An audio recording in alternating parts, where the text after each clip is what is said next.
yang berapa ini ya? 5 6. Oh, ya. 5 ya, 6 ya. Oke, kemarin kita sudah belajar. Nah, kita lihat ini. Nah, sudah belajar sampai ke Dalam 4 NLP and Success ya.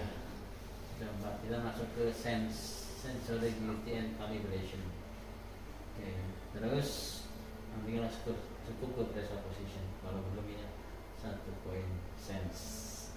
Nah, sense ini tentang kepekaan ya. Nah, sudah kita pelajari tentang ada 5 indera. 5 indera. Oke, ini sudah ya kemarin. Oke.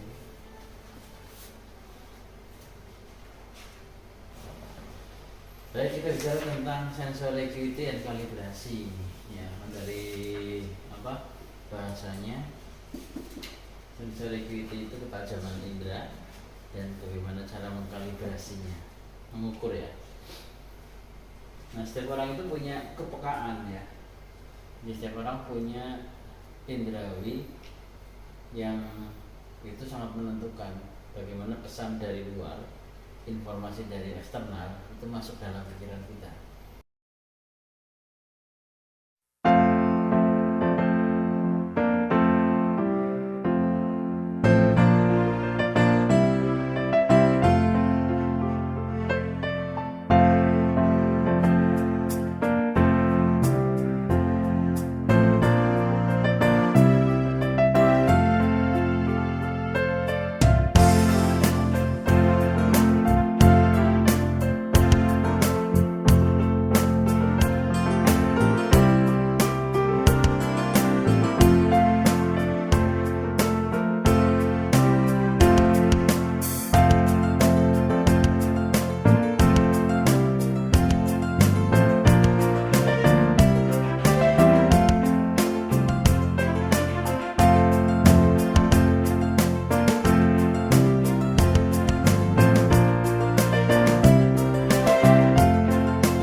Visual, auditory, kinestetik, gustatory, olfaktory. Itu 5 indera. Nah, dari 5 indera itulah orang bisa menangkap informasi. Jadi sebetulnya informasi yang ditangkap oleh manusia itu ketika ini, saya melihat Mas Wahyu misalnya. Ya, info yang saya tangkap dari indera saya ya, dari mata, terus dari telinga, ya, dari pengecapan penciuman misalnya, itu kan informasi yang sifatnya objektif ya, apa adanya. Sehingga informasi yang masuk dalam sistem presentasi kita, dalam rep system namanya ya, representasi sistem kita, itu ya informasi yang apa adanya ya. Ini Mas Wahyu. Tapi kemudian seseorang memberikan makna ya, kata Frankl ya, Viktor Frankl, untuk segala sesuatu tidak mempunyai makna kecuali diri kita yang memberikan makna. Jadi apa yang kita lihat itu sebetulnya ya itu. Saya lihat Mas Wahyu ya Mas Wahyu gitu ya. Tapi ketika saya sudah memberi makna, maka pikiran saya jadi Mas Wahyu adalah orangnya kayak gini. Mas Wahyu itu seperti ini, kayak gitu. Mas Wahyu itu pendiam, pemalu. Itu adalah makna yang saya buat. Dasarnya apa membuat makna? Apa yang dilihat, apa yang pernah didengar, apa yang pernah dirasakan, ya, dari referensi sebelumnya. Iya kan, sebelumnya kan bukan masa depan. Iya, ya kan. Nah, saya lihat Mas Royan kayak gini ya dari referensi sebelumnya. sehingga saya bisa membuat sebuah kesimpulan pemaknaan. Oh, Mas Bayu orangnya kayak gini, Mas lain orangnya kayak gini. Nah,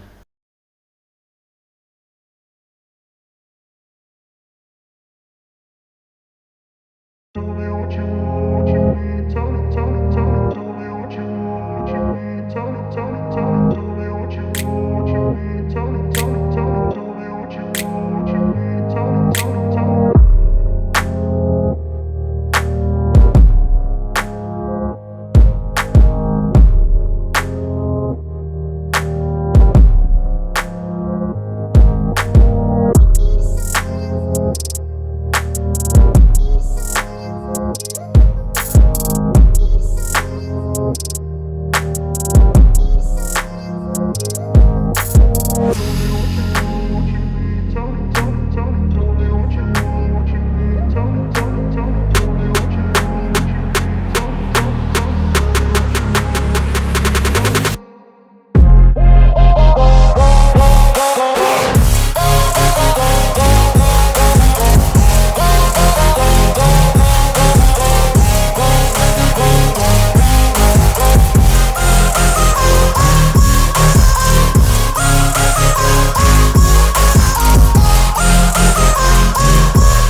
situ diludahi lagi. Nah itu sudah cukup, saya mau pulang. Terima kasih. Kira-kira gimana? Ya gimana ya? Dulu duduk semua loh. Yuk, gimana? Gak suka. Gitu. Lalu itu kan makna yang ditangkap. Pada saat itu sudah selesai, ketemu lagi satu saat, kapan ketemu lagi pasti yang diingat. Oke. Ya. Nanti paling jelas. Nah, kebanyakan manusia itu justru yang diingat yang menyakitkan daripada yang menyenangkan. Kalau dibuat menyenangkan banyak, diberikan sakit hanya nggak ada 1 jam, itu semuanya hancur gitu ya. Patah itu. Gimana? Kan kayak beberapa kebaikan akan hancur sama kesalahan apa? Apa? Proses patahnya nilai apa? Nilai sedikit gitu. Ya kan, kejelekan sedikit tapi merusak kebaikan yang banyak. Nah, itu karena ada pemaknaan di sini. Nah, ketika sesuatu ketemu lagi sudah ada makna di sini. Nah, makanya yang namanya representasi sistem.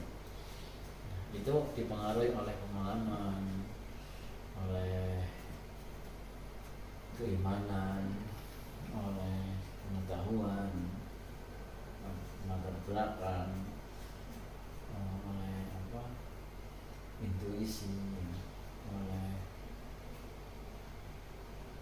akidah. Itu ada di situ sebagai referensi yang akhirnya menjadikan nanti seorang bisa menyimpulkan satu hal. Sebetulnya apa yang dilihat itu netral,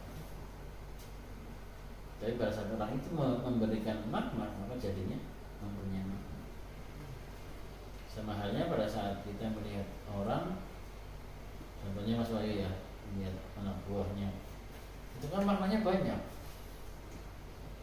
Jadi apa? Jadi makna yang ditangkap saat itu adalah makna yang Mas Wahyu miliki, sumber daya yang dimiliki. Pada saat ini saya sumber dayanya baru katakanlah kalau di persentase baru 30%. Saya akan menilai sesuatu itu dengan sumber daya yang 30%. Tapi kalau saya tambahin sumber dayanya,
lihat apalah ya, dibully ya di situ ngurus dia kayak orang yang peka dibully sampai hati mendalam, sampai kepikiran nggak bisa tidur, padahal yang bully udah lupa. Jadi bedanya apa di kepekaan? Pertanyaannya adalah kita mau mempunyai kepekaan yang tajam atau yang tumpul. Iya kan, gitu ya.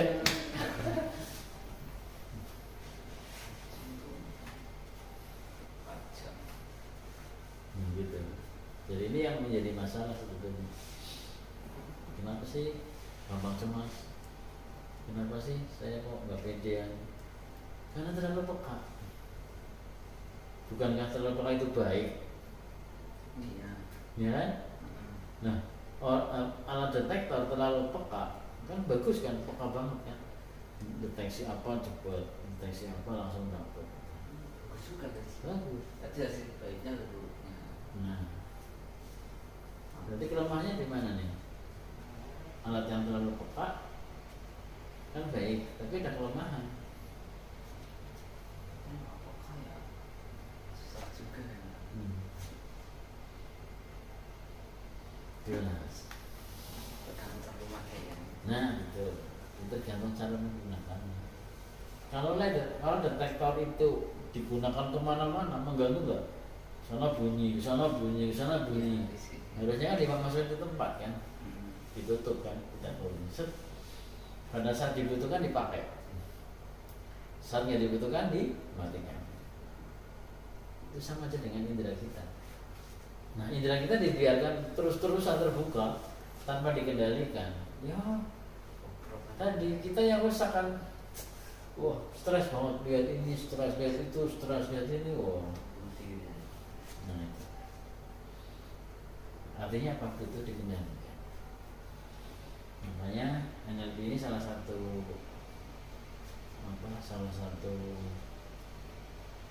model pembelajaran kita untuk kita bisa belajar diri kita sendiri. Jadi kita nggak usah ngomong orang lain, kita ngomong diri kita sendiri. Yang kita juga butuh bagaimana cara mengendalikan kepekaan indera kita. Orang terlalu peka melihat jin di mana-mana, takut nggak? Iya. Kenapa orang bisa melihat jin? Karena peka. Kepekaannya terlalu tajam, terlalu melebihi ambang batas. Bagus kan? Betulnya kan bagus, Cuman tapi berlebihan. Nah, tapi kalau dia bisa mengendalikan, kan jadi bagus juga. bisa.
kerja tajam di bukan kerja ya, tapi dia senangnya motorik ya, senangnya melakukan sesuatu.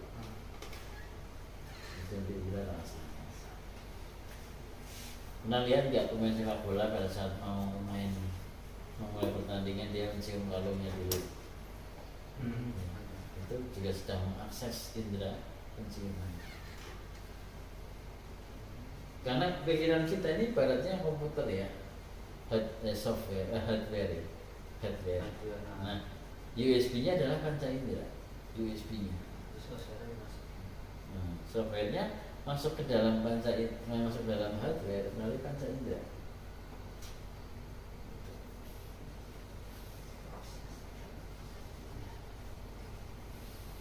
Nah, indera-indera ini yang menjadikan kita bisa membedakan antara A, B, C sampai Z, 1, 2, 3 sampai berapapun karena adanya indera itu. Ada perasaan tersinggung, perasaan marah, itu ya karena indera itu masuk ke dalam, memasukkan informasi ke dalam ref system, terus dia masuk state, jadinya rasa.